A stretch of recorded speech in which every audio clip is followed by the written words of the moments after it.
Hello and welcome in. It's Patrick, guys, giving you guys a quick message from our friends over at The Fan Stop. The Fan Stop is a subscription-based college apparel company. Yep, you heard me right. It's subscription-based, which means each month you get an awesome t-shirt from The Fan Stop. And guess what? We've got a promo code for you.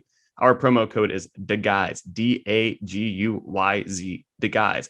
And that gets you 15% off your first 6 months of t-shirts. The Fan Stop has two options. The first one being their premium option, which includes long sleeve t-shirts and hoodies during the winter months. And then their standard option is just a t-shirt every single month. The premium option runs you about $27, while the standard option runs you about $22 a month, meaning it is very affordable. It's more affordable than your local Walmart and other online retailers you could get for your college swagger. So go ahead and check out The Fan Stop. And not only are their t-shirts super, super comfortable, they have all sizes as well. So from kids sizes all the way up to 5XL. So go check them out. Use our promo code DAGUYZ. That is DAGUYZ for 15% off your first 6 months. And as always, thank you guys so much for listening and keep pushing it, baby. 3, 2, 1. There's not one guy, one person in the history of this program that's bigger than the program. What's better than this? Guys being dudes.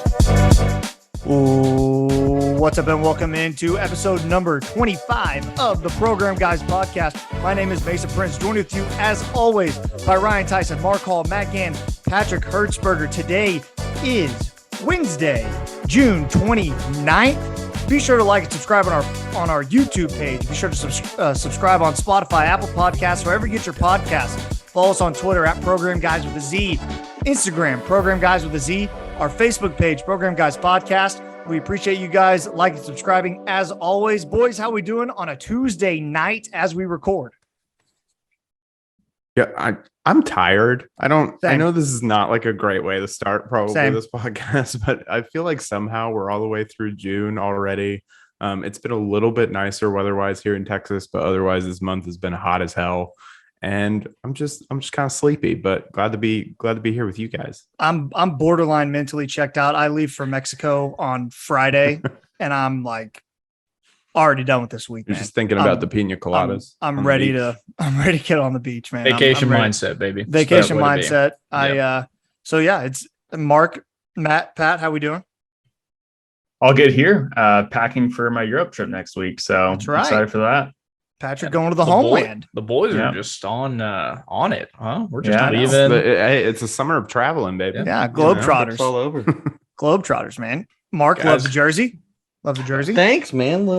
So gross. Little Houston action. We'll talk about the Rockets in a little bit. But boys, what do you say we start off with some OU football news? The Sooners. Let's go ahead and talk about it. We have some recruiting news to get us started today. Heath Ozeta is going to commit to OU. He's an offensive lineman from Washington, I believe the Seattle area, if I have that correctly. I'm not entirely sure. Just know he's from Washington State. He was offered last Wednesday, and by the looks of it, OU Twitter is very excited about it. He's a big offensive lineman, and that's good for Jeff Lebby in that offense. Anybody thoughts? He's a current 3-star with chance of getting to a 4-star. Is Great. what I read. Great. Perfect. Yeah, so 224/7 has him as the 42nd best offensive tackle in the country.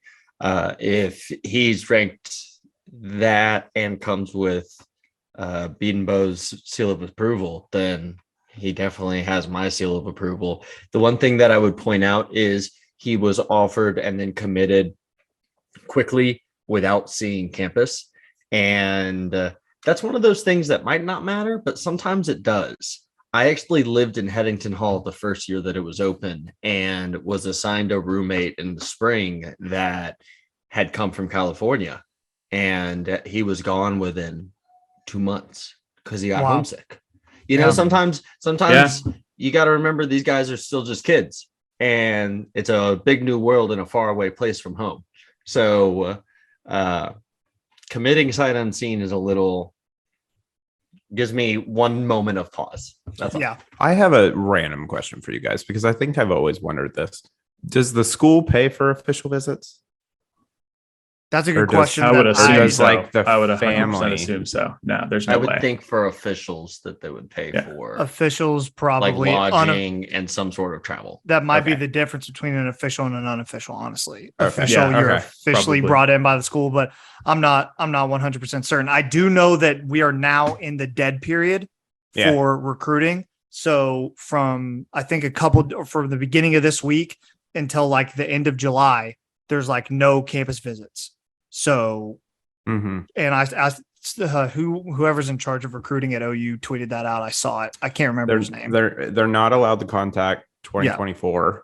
They're Yeah. allowed to talk to 2023, but they're not allowed to talk to 2024. There's no like visitations Yeah. or anything like that, like during the entire month. I think Gotcha. I'm going off the same tweet you're probably Yeah. referencing, Yeah, Mason. I think so. Also, Such a strange and convoluted set of rules.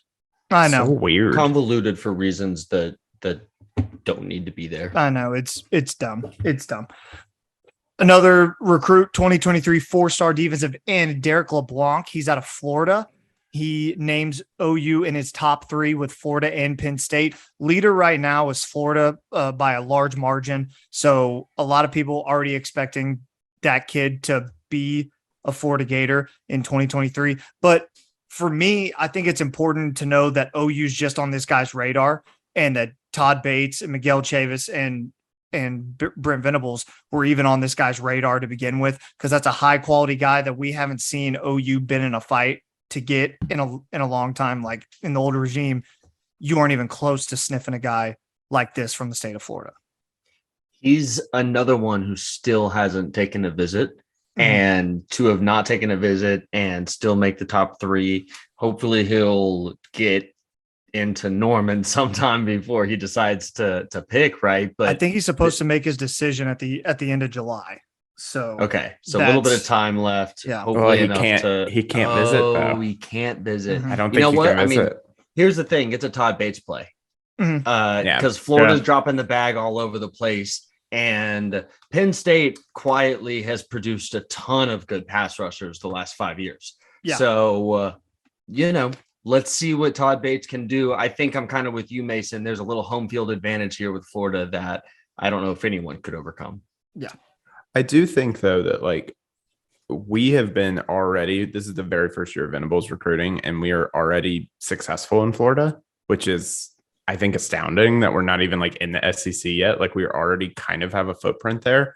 I'm really interested to see what that turns into 2-3 years down the road it's, as we establish. I mean, more that's a and more. great point. It's definitely not nothing. You know what I mean? Yeah. Like it's going to be something. Pat, Matt, anything to add? I was just going to say it's a breath of fresh air for Heath committing, just because we haven't seen that many people commit, right? We only have 8 people in the 2023 Great point. class right now. Yeah. And again, Yeah. that's what we're going to see. It's just a different regime. Brent Venables wants you to commit. So people are going to take their time, and NIL is a big deal. So people are they're going to survey their options. So it's really a breath of fresh air to see Heath get an offer last Wednesday, commit on Monday, and just shows, like Mark said, he hadn't even officially visited the campus, but he's already in love with the OU community. So it's nice to see, but that's just how we're going to be as OU fans. We're not going to get commitments till later in the year. So it's nice to see someone go ahead and commit without you ever seeing the campus. So Yeah, Pat. Yeah, you guys covered that beautifully. Perfect. Love it. follow 2023. Thank you. Another defensive end, another 4-star. 2023 class defensive end by Job. Hope I'm saying his name right, I man. think it's Joby. I would think Joby? it's Joby. Yeah. Okay, think it's Joby. let's go with Joby. I trust. Bye. Get at us, man. Let us Yeah. know. Yeah, let They'll us let know. They'll let us on, know. let us know on Twitter at Program Guys with a Z. He's a kid out of Norman. He Cool. names OU along with Alabama and Michigan State in the running. Alabama's the only one I'd be worried about if I was OU. And this is another case of Brent Venables making kids inside the state of Oklahoma a priority, something that the old regime just did not do. We And have to win this one. Yeah, we do. Yeah, I Totally agree. agree. We do. Too early bowl predictions. OU going to the Cheez-It Bowl Yeah, against right. Miami. That's according to 24/7 in CBS Sports. They're wrong. That makes us non-Big 12 champions. We're going to the playoffs. So Well, I don't know about that. though. about this year, but They are really off here. I don't get. I mean, we've talked about this to death, and I'm trying not to waste time on it. But like the fact that the mainstream media just continues to write OU off like they're not a program who's been consistently great through different regimes for the last 25 years. 25 years is a lot. Take that back. 23 years. It's just a weird thing, man. It's a weird thing that the media just thinks that OU is dead in the water. And if Brent Venables took any other job besides Oklahoma, people would be praising the job that Brent Venables is doing if he was at any other school. And for whatever reason, people aren't impressed with him being at Oklahoma, and I just don't get it. I don't understand. I think it's just noise. Like, Yeah. it doesn't matter until September 3rd or whenever I think that's our first game, right? September 3rd, something like that. Like, that's when it's going to matter. And all of this is just, clickbait, in my opinion. So Athlon Sports is who predicted that, and they are one of the companies that publishes a college football preview magazine every year. Yeah. Their SEC edition this year is 296 pages. So I'm not questioning that they do or don't do their work. I'm just saying they are underestimating the dog in us, and they are not ready for an OU team that doesn't play around in fourth quarters and that doesn't get gassed coming out of halftime and that can switch up their offensive game plan without it being a disaster. And that has a defense. I think they're underestimating what an Oklahoma team that actually fires on all those cylinders is capable of doing. I agree. Cheez-It Bowl. What are we doing here? I don't know.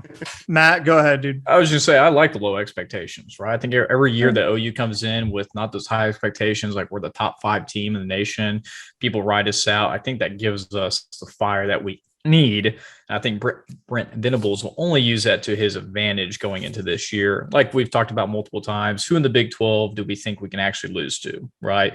Maybe Texas, maybe a rivalry game. It's just hard to say that we won't be favored in the majority of the Big 12 games this year. So I see us maybe losing one game, end up winning the Big 12, going to a New Year Six bowl, not make the playoffs this year. But again, that's okay. Then this is what the media does. They do these clickbait articles.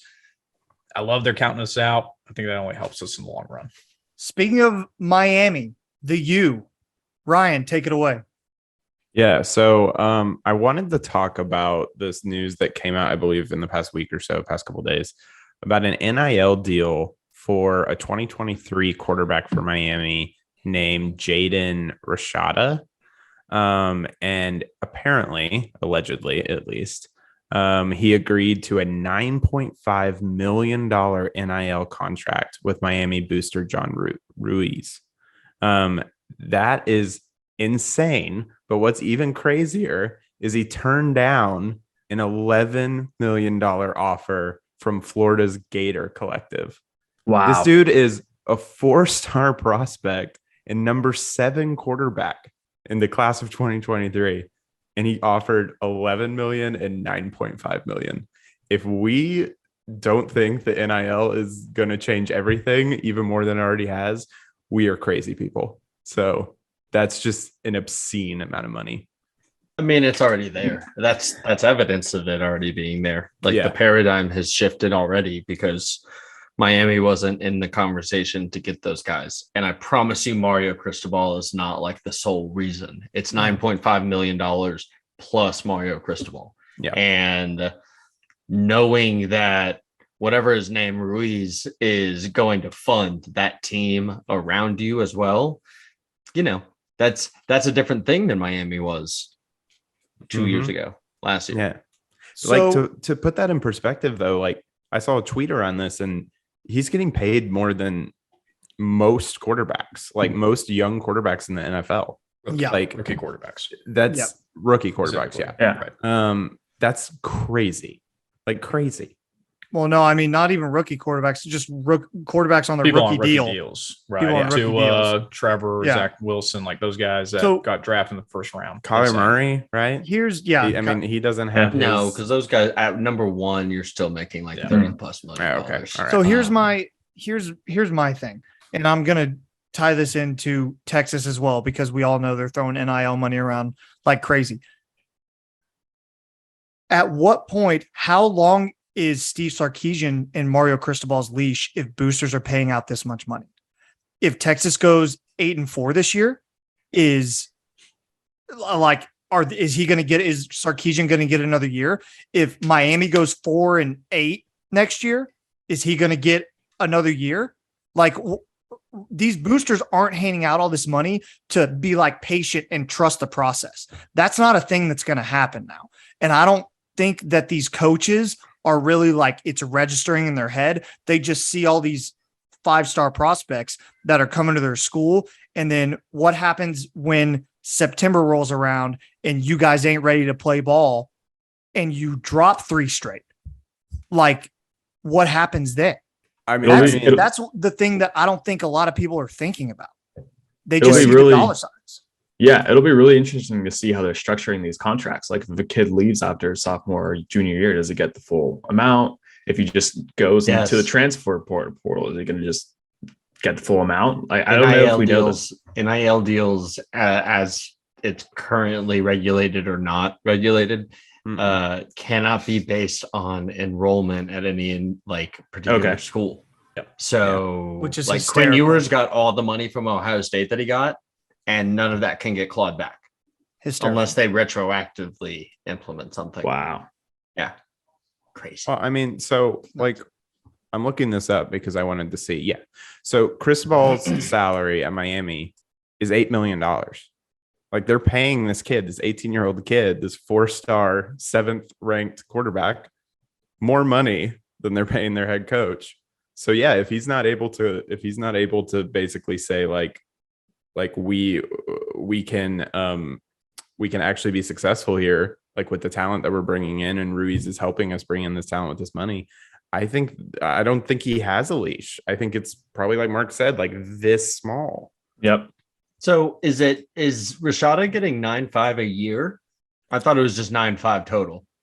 No idea. It might be would 9.5 think it's total. Either Okay. way, good money. Either way, either doing way. well. Ridiculous. Doing It's like well. either way.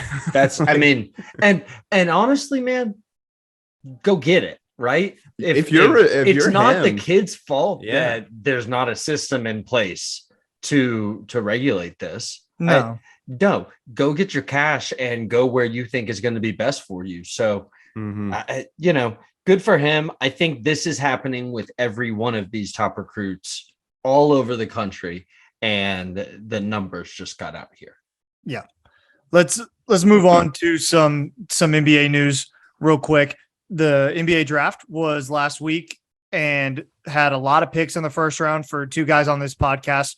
So let me hear your thoughts. First, I want to go with Mark about the Rockets, and then we'll go to Matt about the Thunder and just kind of overall thoughts. Mark, go ahead. Okay, so the thing is, I have to own up to just being wrong at the end of the podcast last week.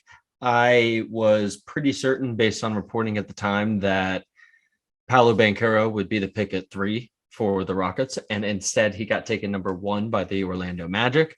And then Matt's former team, the Thunder, took Chet Holmgren out of Gonzaga, leaving Jabari Smith, the best shooter in the draft, and 6'11" forward, falling to the Rockets at 3.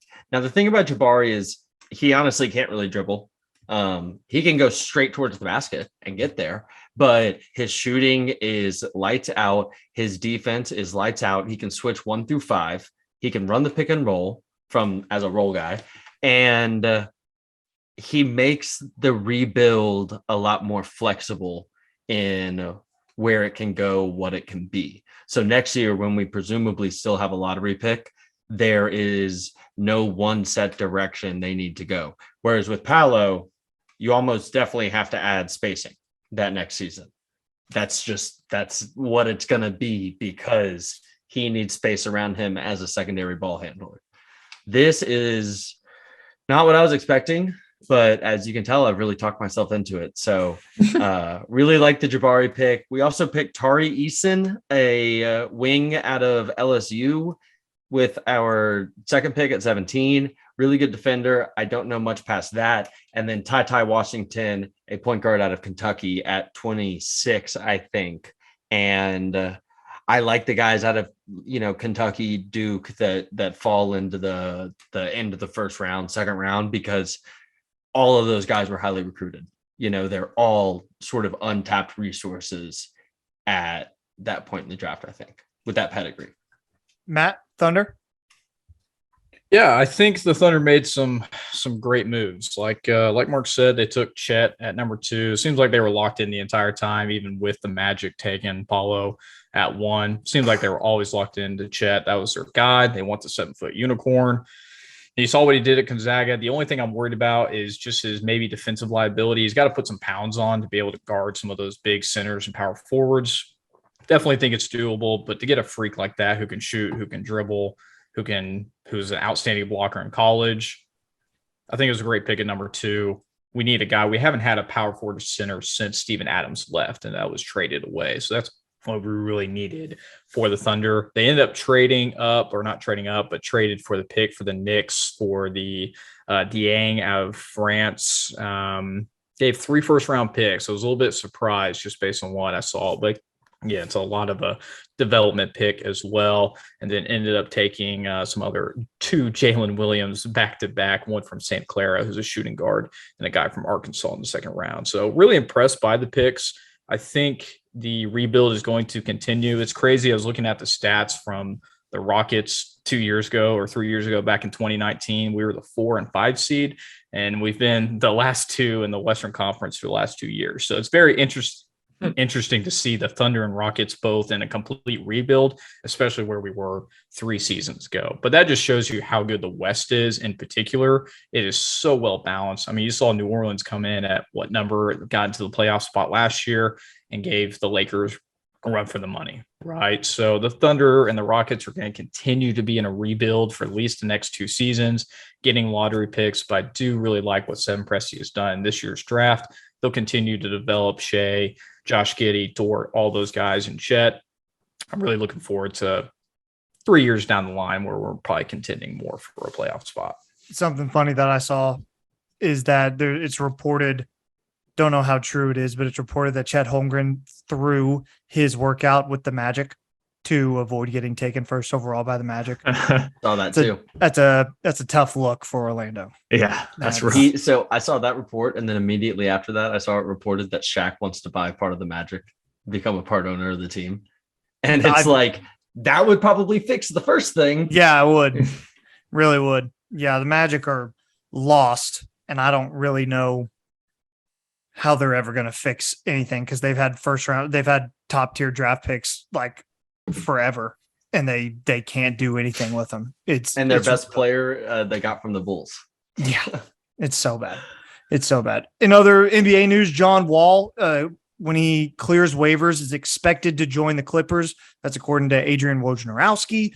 Kyrie Irving is staying put in Brooklyn for at least one more year. Opted into his contract this morning, or was it last night? I don't really know. It doesn't matter. But he's staying in Brooklyn at least until the trade deadline. At least until the trade deadline. Bang. And KD, no idea what KD's doing. There was reports that neither Kyrie Irving nor Kevin Durant were going to be in Brooklyn next year. And now Kyrie's definitely going to be there. So who knows what's going to happen with KD? Anybody? He's probably on a flight right now to San Francisco to talk a deal with Golden State, get back on the team. Could be, dude. Guy's such a cupcake.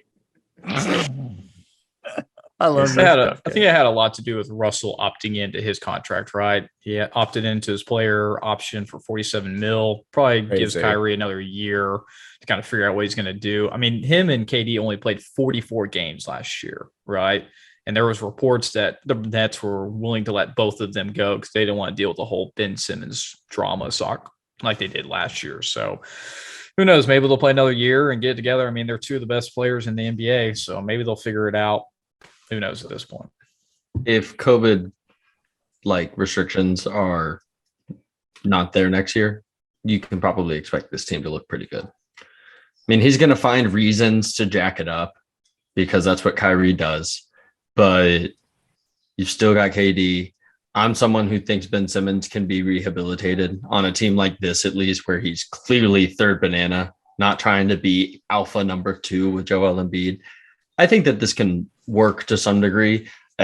Kyrie's just a dysfunctional dude, so I wouldn't say finals, but they're a contender for sure.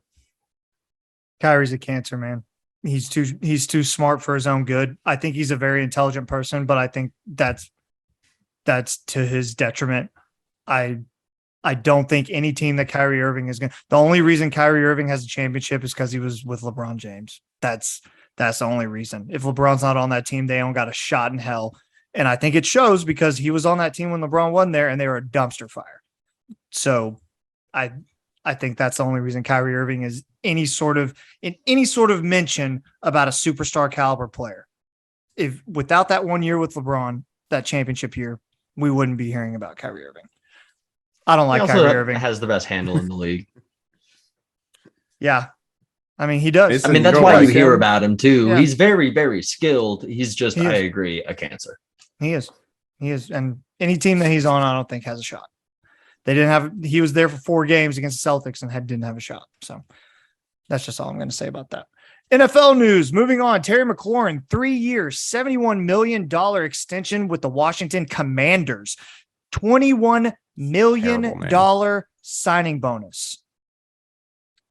Thoughts? That's a lot of money. It is. Getting that bag, baby. I've never even heard of this guy. Just, oh my god. Terry McLaurin's good. He's a very talented wide receiver. I don't know if you needed to give him a 3-year extension right now, but I guess the Commanders think that they have someone they should be willing to lock up long term. It's weird. Well, he's going to hold out because to name a few other wide receivers, this is the year of the wide receiver. I'm just going to name a couple people for you. Devontae Adams, 5-year, 142. Tyreek Hill, 4-year, 120. AJ Brown moving to the Eagles, 4-year, 100 million. Stephon Diggs, 4-year, 96. Cooper Kupp, 3-year extension for 80 million. And now Scary Terry. He was just holding out for the bag. Just missed Christian Kirk, who reset the market entirely. Right. So it's just crazy how much these guys are getting paid per year. We're talking Devontae Adams getting $20 million a year to catch a football. Granted, he deserves it. He's a top 5 wide receiver, if not the best wide receiver, but that's what people are going to do. They're going to hold out for the bag, and that's exactly what Scary Terry did. So good for him for getting that money. Good for Terry. In other NFL news, Deshaun Watson on Tuesday met in front of a third-party judge. Her name is Sue Robinson, and she is supposed to decide his punishment. According to Ian Rappaport of the NFL Network, Tuesday ends with no penalty announced, but he says that they will meet again on Wednesday, and a punishment decision is imminent. So basically, he's not going to leave this week without knowing his fate. And I hear from both sides that the NFL is looking for an indefinite suspension, and Deshaun is looking for no suspension. So something's got to give. Yikes. Dang. The fact that he's looking for no suspension is laughable because the Cleveland Browns wanted an adult quarterback, and a dude can't even own up to his own actions like a moron. The 20 cases that got settled last week. Dude, what a freaking idiot, What man. a joke. I think he's going to get an indefinite suspension. I really do. I don't know how you can look at the facts as a third-party judge and be like, oh, yeah, that's only half the season. There's just no way. What does indefinite mean? A year? Like the full year? No. Or will it mean further than that? It means there is no end in sight, and I think it's what they have to do because they don't know what else might come out. They don't know what else is going to come. I think that's what you have. I think Mark's completely right. I think that's what you have to do. But I also feel like you need to make a statement of with length, and you're not doing that by saying indefinite. Indefinite could also mean 6 months. He's back out there. Could mean You're 2 right. games. And he's got to be out for at least a year, in my opinion. You're right. It should be out for more than that. But Yeah. Forever. But a point that I heard made on the Athletic NFL Show podcast is he was not even suspended last year. That was not a suspension. He sat out the year. The Texans told him to go home after a couple of days. Yeah, but he continued to get paid, and they're not going to consider that a year off for terms of suspending him. So, I think at least a year, but you can't just put 1 year and then have something else come out. That's what they did with Ray Rice, I think, where the video came out later and they upped the suspension. And it's because we found out. Yeah, because you saw it. They already knew. Yeah, you can't put yourself back in that position. I do just want to bring up, just as a reminder, that the Browns structured his contract to only have $1. Was it $1 or 1 million? I don't remember. A million on the first year, because they knew he would probably be suspended for the first year. And that is the most garbage thing I've ever heard in my life. And I hope that organization tanks. And I hope that man never plays a down of football ever again. Completely agree. Completely trash organization all around. I hate him. Y'all saw that they were actually named in the lawsuit this week too. The Houston Texans were. Yep. Because they knew for knowing. They didn't know for knowing and enabling. Allegedly, in many ways. Yeah. It was that New York Times report, right, that came out. Yes, and they still have not talked about it yet, which means, in my opinion, their silence is guilt, and they did enable him, and they did give him NDAs, and they did tell him, this is your hotel room to go whenever you want to. So if they hadn't done those things, and if they weren't guilty, they would have easily come up with a statement and said, hey, yeah, we provided Deshaun with some NDAs once because of something, and he made copies of it and distributed them whenever he needed to. However, they're not saying anything like that. So in my opinion, they're completely guilty and enabled.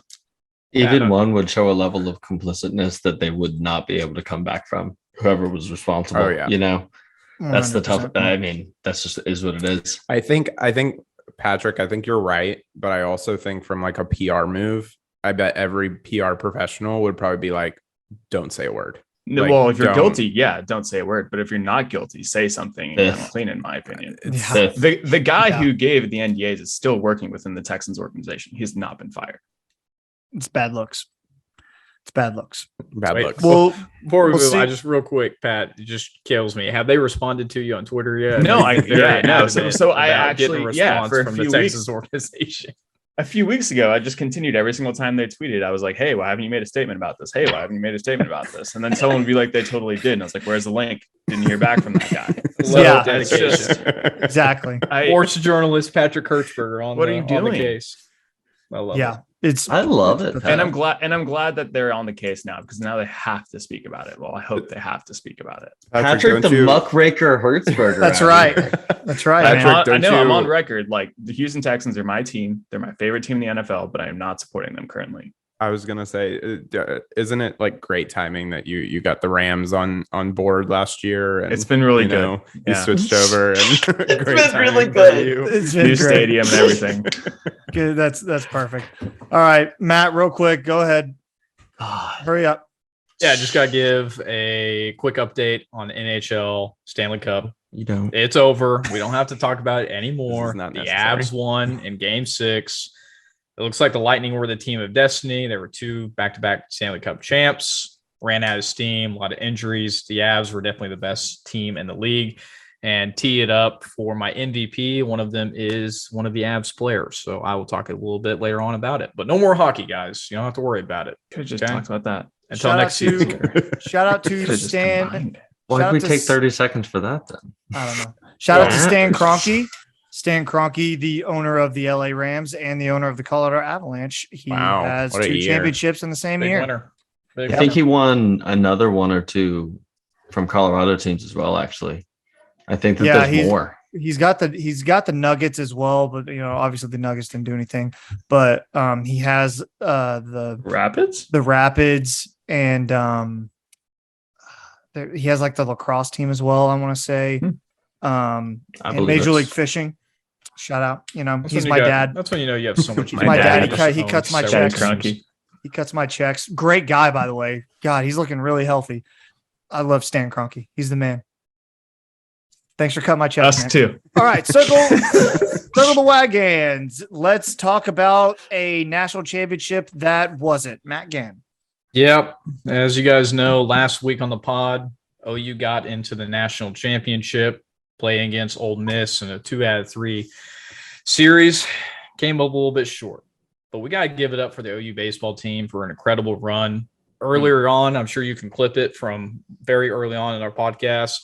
They weren't looking good, right? We were predicted to be the sixth team in the Big 12. We were under 500. We were losing multiple Big 12 series in baseball. So what a run they made, guys. They got hot at the right time, ended up winning the Big 12 championship, coming into regionals, going to supers, getting to the national championship with such low expectations, and coming up a little short. That's okay. The bats came cold at the wrong time. The pitching was still outstanding. So we got to give a round of applause to a great OU season, who, by the way, only had one senior on the team in Tanner Treadway. So they still have a lot of bright young talent. It looks like Cade might come back depending on maybe how much money he can get, but he pretty much solidified himself, I think, as a first-round draft pick in MLB. Not that I know too much, Mason. You can probably speak on it more. It's actually funny you say that. Just a couple hours ago, the MLB Pipeline official Twitter account, they write a lot about like prospects coming up through the MLB ranks, devoted an entire article on Cade Horton and like his draft status and how he could be a first-round pick this year or even a supplemental first round this year, but if he waits a year, he could be like a top 10 pick. So a big decision coming up for Cade Horton. Regardless, I think he has a great like MLB future ahead of him, whatever he decides to do. And obviously if he decides to leave, like no one should be mad at the kid. Like go make your money. You performed at the highest stage at the highest level. And I will never forgive Skip Johnson for taking him out. We can talk about how he had so many pitches and all this stuff. That's bull crap. You guys need to stop falling for Skip's little howdy doody attitude. Game. Like it's the last game. It's the last game. Keep him in. He was your only shot. Just throwing heat. I was so mad. And immediately they took him out and they blew up. And I'm not saying it's the guy who came in. It's his fault, but momentum is a massive thing in baseball, and you stopped your momentum, any that you had, by taking him out of the game, and that's why you lost. Period. Yeah, I mean, up to that point, he had 13 strikeouts through 7 1/3, and he gave up one guy on the base and took him out. And it's really hard when a guy is absolutely dealing on the mound, and he's really your only chance of staying in the ball game. And you obviously saw what happened when they took him out, just like you said. Obviously, there was a very big, crucial call in the 6th inning where they called the runner out on first base for being inside the line. Based on what I've seen in the rule, technically that is the correct, but how do you reward a bad throw by the pitcher and stop a run and you get the out?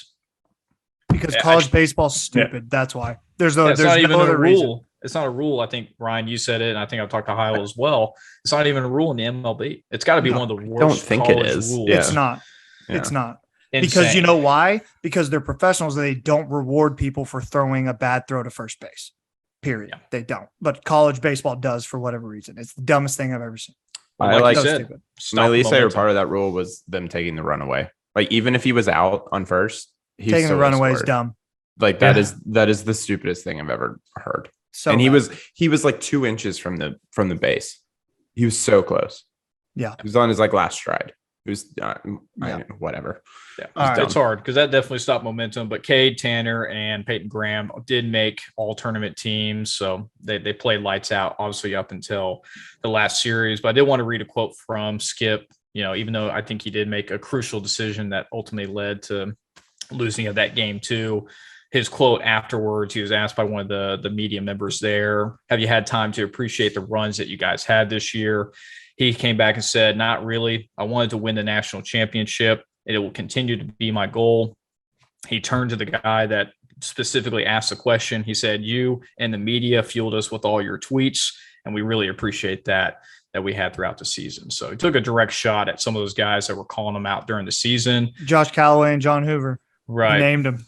Yep. Named him right in front of the press conference. And he was a stone cold machine when he said that. So I do like the quote. I like the way they handle their business. Again, they got a lot of young talent coming in. So think we'll see them in the very near future. Awesome. Back to the tournament. I just one final thing about the baseball game. Yeah. That that series was a home game for Ole Miss. Like It was. 90% was like the audience. So just a challenge So were the for umpires. all the Sooners fans, including us. Like, we're part of this. Like, the second we join the SEC, even now, we got to get ready for it. We got to travel better. Like, these SEC teams, they travel, and we got to be ready. So, just putting the call out there, Yeah, because think about like Georgia would have been there. Yeah. Yeah. Mississippi State would have been there. For sure. These teams would have been A&M, there. And we had a probably team that was would have been and we had a team that was on that level. And Skip Johnson took out Kate Horton. Yeah. Don't freaking So remind never me. forget. That wasn't the only reason we Gotta lost land. the game. But yeah, that was a bad decision. Sure. But it was the straw that broke the camel's back. Yeah. Agreed. It was. All right. Second week of our undeniable series Mm-hmm. coming up. Last week we did quarterbacks. This week we're going to skip over to the defensive side of the ball. We're going to go defensive backs. That is safeties and cornerbacks. We're going to include them into one little clump just for timing purposes. So I want to go ahead and I want to get started with Ryan. I think Ryan ended us last week. So I want to start with Ryan this week. Go ahead, buddy. Yeah. So this week I am going to talk about Terrence Newman, who is the Kansas State cornerback and returner. He played for Bill Snyder from the years 1999 to 2002. He was a two-time All Big 12 selection. He had consensus All-American honors as cornerback and returner, while also earning first team and Big 12 Defensive Player of the Year during his senior season. He won the 2002 Jim Thorpe Award, given to, the nation's top defensive back. I'm sure the people that you guys are going to talk about are earning the same kind of awards. The reason I kind of wanted to talk about Terrence is because he was around during a time that Kansas State was like elite. And I think we often forget about Kansas State being very, very good in the early 2000s, late 90s. During the 4 years that he was there, 3 of those years, Kansas State ended in the top 10 in the nation. And a lot of it was because of their suffocating defense. In 2000, the year that Oklahoma won the championship, we played Kansas State twice, including in the Big 12 championship, and we barely beat them. 24-21, I think, was the final score. Early 2000s Kansas State, really, really great stuff. 1 year, Terrence got there 1 year after Brent Venables left to come to Oklahoma, which is quite interesting, just the timeline here. And I know this is the college, and I did this last week, and I'm going to do it again. I'm sorry, guys, but he's a current coach on the Minnesota Vikings, my Minnesota Vikings. So I had to give him credit for that. So that is Terrence Newman. Perfect. So Ryan's team is who is it? Roger Staubach? Yep. Roger Terrence Staubach Newman. and Terrence Newman right now. I'll go next. My guy is Sean Taylor from the U.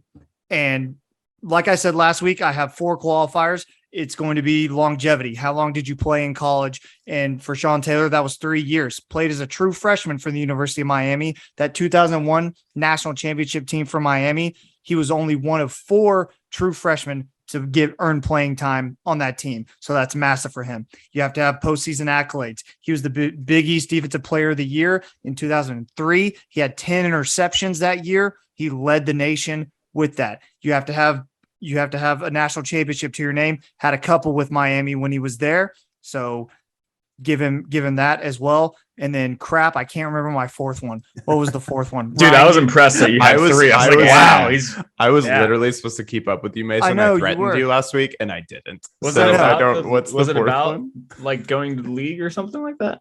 Because we explicitly said Yeah. that. It was postseason accolades. It was your stats, your longevity, and a national championship. Yeah. So yeah, your postseason awards, I should say. So he all those 4, he covers them. He's one of the all-time greats and a guy who has gone too soon, but I really think one of the probably undeniably the best defensive back in college football history, Sean Taylor. Go ahead. Mark. Okay, I'm actually going to talk about the undeniable best defensive back in college football history. All respect to Sean Taylor and y'all's guys. I am nominating my guy, Charles Woodson. Now, as a freshman, Charles Woodson took over the starting job in the second game for a dominant University of Michigan defense and did not give it up. He was the Big Ten Freshman of the Year that year and made the All Big Ten first team. Sophomore year, he was All Big Ten first team, Defensive Player of the Year, AP first team All-American, and a finalist for the Jim Thorpe Award. And here we get to the coup de grace. Junior year, he was obviously All Big Ten first team. Third year running. How many people have done that from freshman to junior year? A consensus first team All-American. That's 2 All-Americans to his name. He won the Bronco Nagurski Award for the best college football defensive player. He won the Big Ten Defensive Player of the Year. He won the Jim Thorpe Award that he was a finalist for the year before. The Michigan Wolverines went undefeated and won a share of the national championship under his leadership on the defensive side of the ball, because I promise you can't name me the quarterback. And kind of the biggest thing someone can do, he won the Heisman that year over Peyton Manning. And he remains the only defensive back to do so. The thing about Charles Woodson is not only was he a shutdown corner, would take away half the field, he also brought return ability and was a receiving threat as well. College football, more than the NFL, has always been a game built around dominant players playing dominantly. And the talent difference between Charles Woodson and everyone else around him on the field dictated that you put him on offense, defense, and special teams. That's undeniable. That's on-field dominance. We've seen it because they couldn't keep him off the field. Charles Woodson is undeniably the best college football defensive back. Solid pick. Patrick. Well, I can't go after that. Yeah, you can. I'm making you go. No, No, you I have just a Mark fantastic convinced me. pick. No, I'm kidding. I do you have the a best pick. I do have the best sell pick. this. Okay. You better sell this, buddy. I don't said know I if I convinced can. him. Feel free to chime in. I don't know if I can. My guy, aka Superman, aka national champion winner, aka undeniably the best college safety at 6 foot tall, who played for one of the best coaches ever, Bob Stoops, for 2 years, is my guy, Roy Williams. He was an incredible player, undeniably one of the best defensive backs you could ever have. He did win the Jim Thorpe Award. I don't think he ever became runner-up, Mark, but he won it. And fun fact, he also set a school record for tackles for a loss by a defensive back for the University of Oklahoma. So very cool stat there. I like it. Anything else? it is I a mean, good you pick. could have gone like 60 seconds longer, bro. Come on. I could. Roy Williams is a legend. I know he's a legend. That's why I picked him. I think you can also add to the fact that he has a signature moment that plays on at the end of time. If someone asks you what college football is, you show them the Roy Williams play. Absolutely. But to Mark's credit, you also are going to show them the Charles Woodson play. Or no, that was Desmond Howard. Desmond Howard on the return. So never I was mind. going to take it. but Never mind. Mark He was was gonna definitely take going to take that. That's all right. He's not my undeniable, so that's why it's not in my head. Roy all right, Williams Matt Gann. and the Cotton Bowl. Matt Gann. Guys, I think you guys are all wrong. I think Mark definitely puts up a good argument for Charles Woodson, who, by the way, great Packer legend. So I can't fault you for that pick, Mark. Raiders That's a great pick legend. by you. I have to go with somebody else who's on that famous U team that you mentioned, Mason. It's got to be the best safety that college football's ever seen. It's got to be Ed Reed.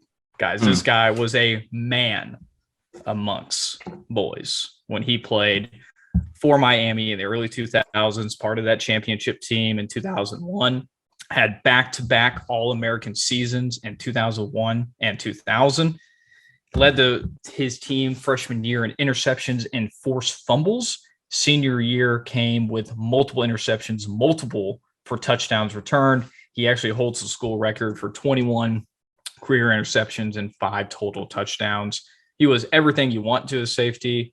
He was absolutely incredible for the U during those years. I don't know how you pick anyone else. I think Charles Woodson is definitely a good pick, but man, and Reed, to see what he did in college and to do that also in the NFL, to be one of the best safeties in the NFL as well, I think it's hard to argue that Ed Reed was truly the most undeniable safety in all of college football. It's Got to give it actually one up. of the reasons I'm a Ravens fan. Got to give it up to Matt for mentioning the pro career after we said not to. Mhm. Massive credit to Matt right there. Had to. Hey, I had did that. to. I did that too, again. It's fine. No, I had to. your pro career is as a head coach. That doesn't matter. Yeah. I'm talking about playing career. Okay. Let us know on Twitter who your undeniable defensive back of college football history is. Tweet us at Program Guys with a Z. Let us know if you agree with us or if you have a different pick. We'd love to hear it and love to discuss it with you. So let us know. Let's move on to our must watch of the week. Sorry, Ryan. I need something to watch, dude, because honestly, I was literally scrolling through stuff last night and I was like, I have like nothing to watch right now.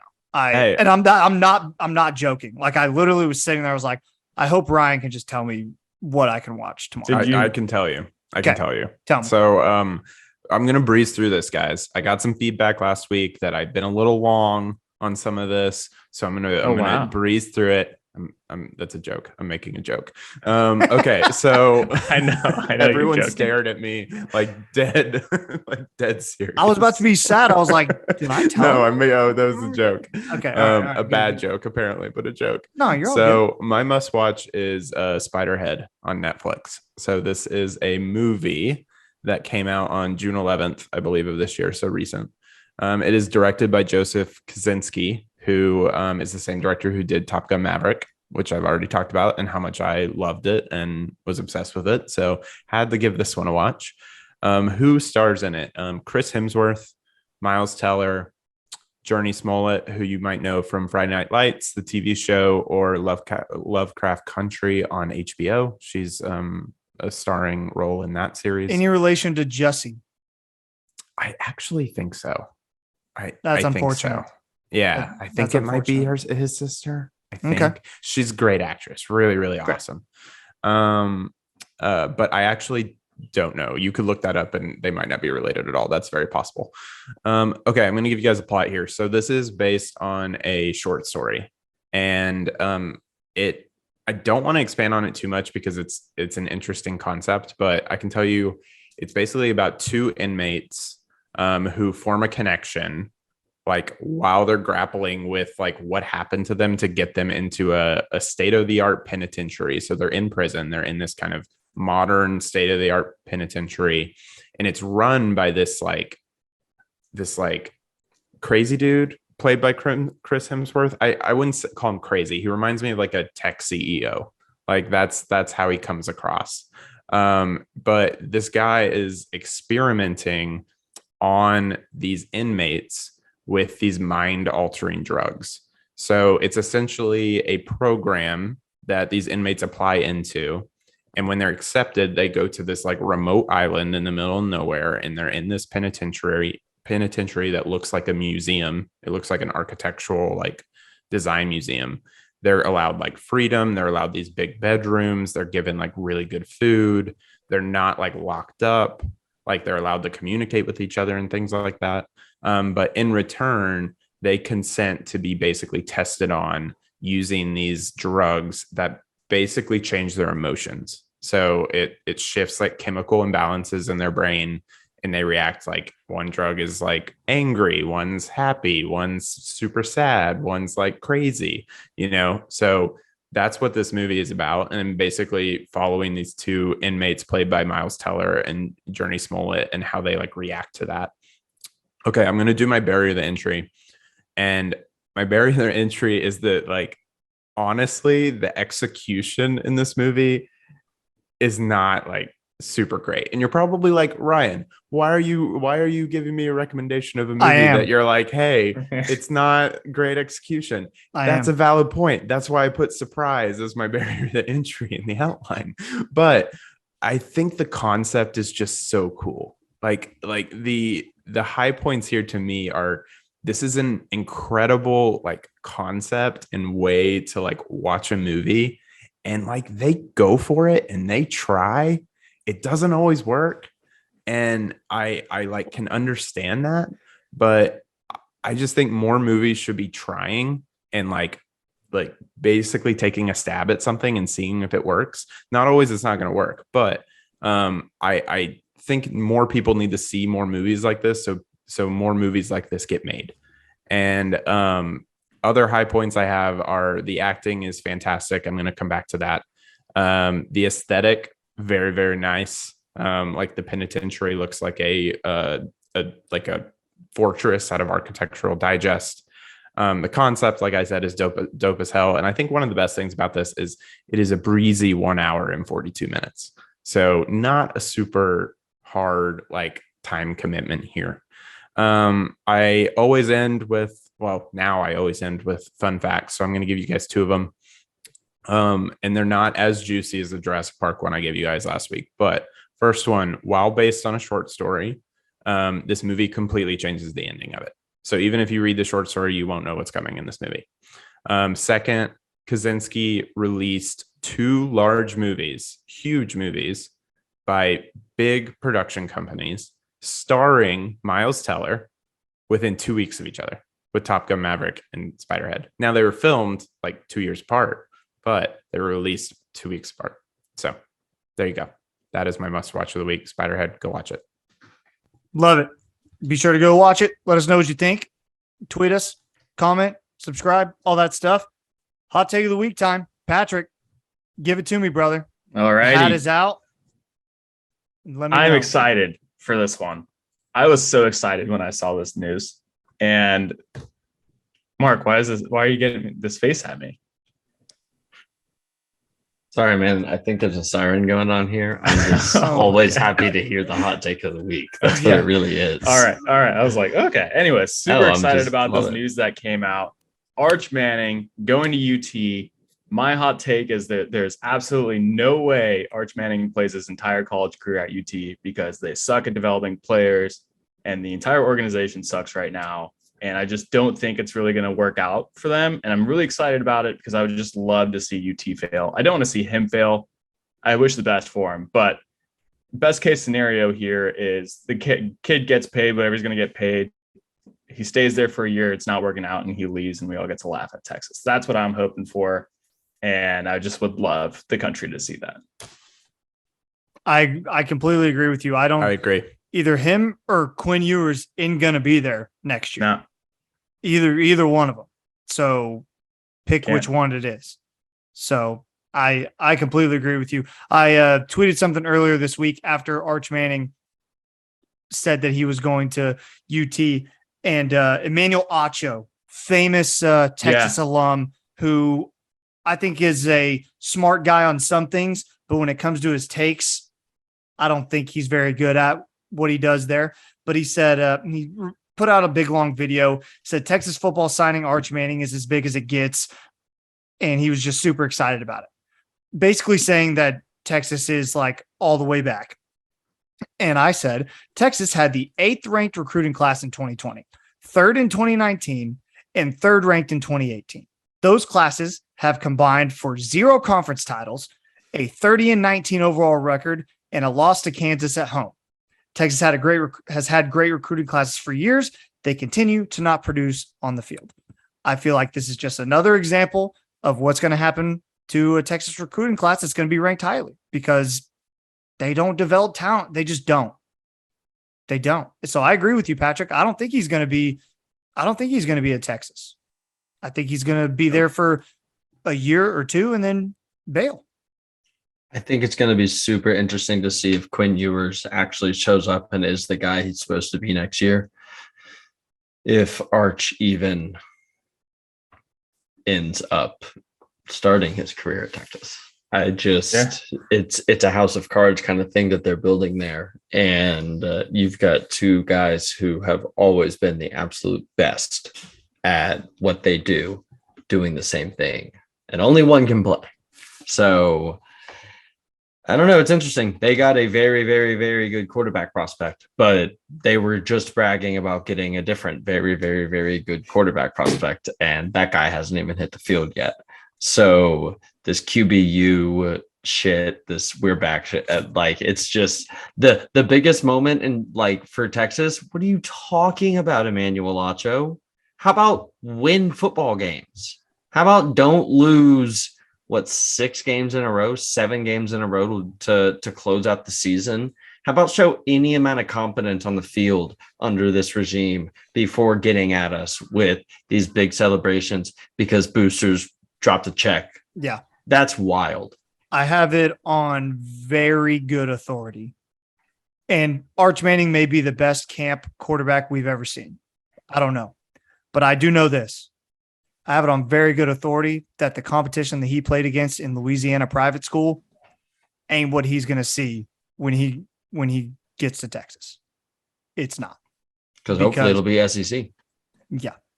Yeah. And I think that's a big thing that a lot of recruiting people don't take into account is who'd you play against high school? There was a viral video going around Arch Manning playing against some private A school, and dude, It's tough. it was a tough look. It was really tough. It's a tough look, man. And you can say all you want about it's a micro image of an entire high school career, and I get that.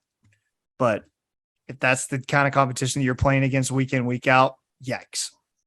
Matt, anything? Yeah, I mean, it's hard not to agree, especially in the world of NIL, when 1 year you can get offered all that money. And like Mark said, your money is not tied to the real performance of the school or what you do on the field. So next year he could get offered by some other team for a lot more and leave and never play a snap. That's exactly what Quinn Ewers did at Ohio State. He took a check and never played one snap. So, I mean, it's all about the money at this point. I think it's a little bit of a cold take because I think it's most likely one of them is going to end up leaving Texas before even Wow. playing. Dang. Throwing around the Okay. C word. Whoa. Love C it. word. Getting a little frigid in here. Wow, Matt. Jeez. So mean. Yeah, Calling him freezing out. cold. Freezing All right. cold. God, Well- a lot of silence out of that. Oh, Ryan, you got anything? I didn't want to skip over you. Okay. No, I mean, I agree with Gant. It's kind of a cold take, Pat. Wow. Patrick, All step right. your All game right. up. Man. Hey, I like it. I like that. I just like want you it. to be better. Patrick needs to be held in check. I'm gonna be thinking in the next 2 weeks when I come back. It's gonna be the hottest take ever. It's gonna be something about can't Germany. wait. I freaking love it, man. I love Germany is superior to America. Go. it. Yeah.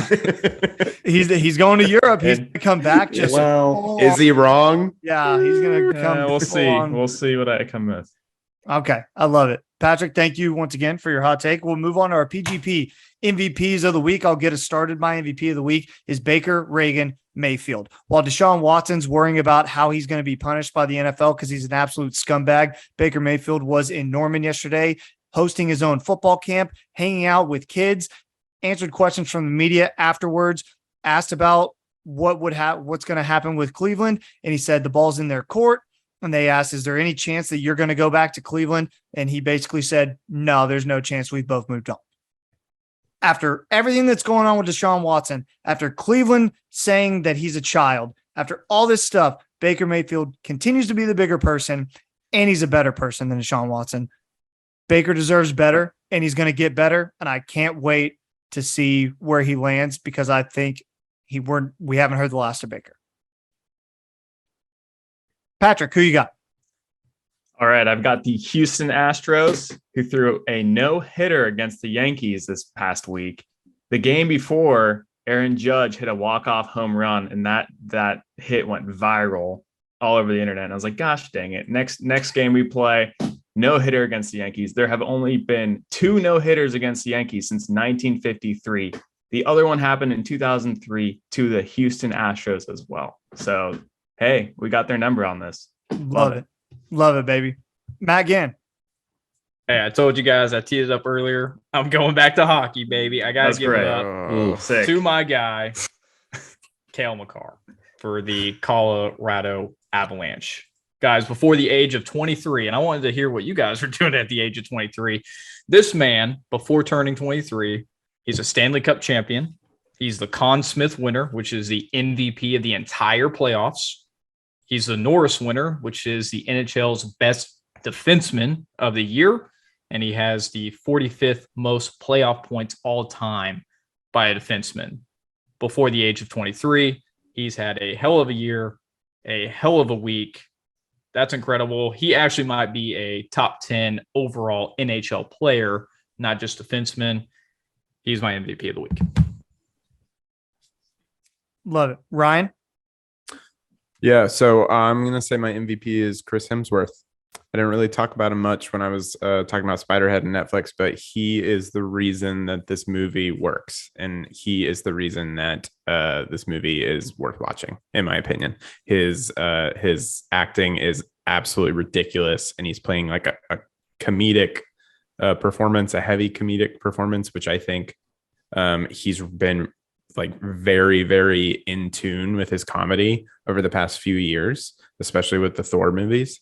And I just think he's great. I think he's great in this. And then I also wanted to give him MVP this week because Thor Love and Thunder coming out next week, July 8th, fourth Thor film, potentially his last as Thor, unsure, question mark. I don't know. I guess we'll find out when it comes out. But Chris Hemsworth is awesome and a movie star and deserves it all. Love him. He's so handsome. You know So who else is handsome? He is so handsome in this movie. Oh so my God. handsome. You know who's also handsome is Mark. Mark, Oh, end it now. Oh, segues. End it for us, buddy. that was great. Yeah. Okay, so my program guy MVP of the week is Houston Rockets general manager Raphael Stone.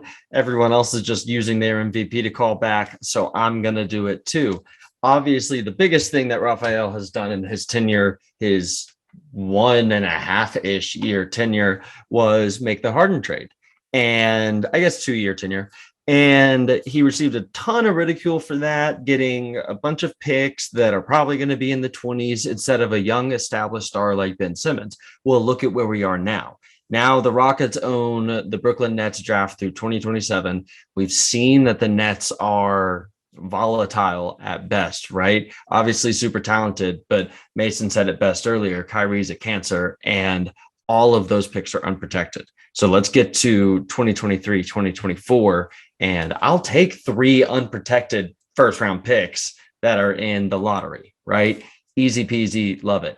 On top of that, the team has drafted incredibly well since Raphael took over. They have 2 clear cornerstones in Jalen and Jabari, an incredibly third skilled offensive player in Alperen Sengun, a variety of wings that we're going to see what happens, and Kevin Porter Jr., who led the league in catch and shoot 3 percentage last year. That's the kind of space that you need for the kind of players that we have. And I'm really excited to see where the future goes. I am 150% confident it is brighter than that for the team in Oklahoma City. Raphael Stone, program guy, MVP. Love to hear it. Let us know who your MVP of the week is. Be sure to tweet us at Program Guys with a Z. And with that, episode 25 is going to be a wrap. Be sure to 25. I know, boys. We're Guys, next week. quarter of a Next century. week is Half a year. half a year. Next week I is know. half a year. That's Half a year. crazy. Thanks for joining along for the ride so far. We're looking forward to a bright future. And football season is going to Houston be here Rockets before we bright know future. it. That's right. I can't That's believe right. Mark took a jab at me like that without a rebuttal. He I would don't- at the end. I don't care. no, you wait. wasted You're your rebuttal jabbing time you. on You don't hockey. get to talk about the Mavericks like your team and then get a rebuttal for the Thunder. What kind of soft behavior is that? Guys, Ryan. a tease for next week.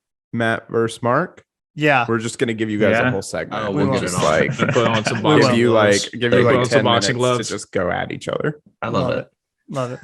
Be sure to like and subscribe on our YouTube channel. Be sure to subscribe on Spotify, Apple Podcasts, Google Podcasts, wherever you get your podcasts, you'll be able to find us. That's Program Guys Podcast. Be sure to follow us on Instagram, Program Guys with a Z, on Twitter, Program Guys with a Z, our Facebook page, Program Guys Podcast. Wherever you can find us on social, we're going to be there, folks. We appreciate you tuning in this week and every week. We will see you next week with a shortened crew. Me and Pat are going to be on vacay, but the boys are going to be holding it down with maybe a special guest.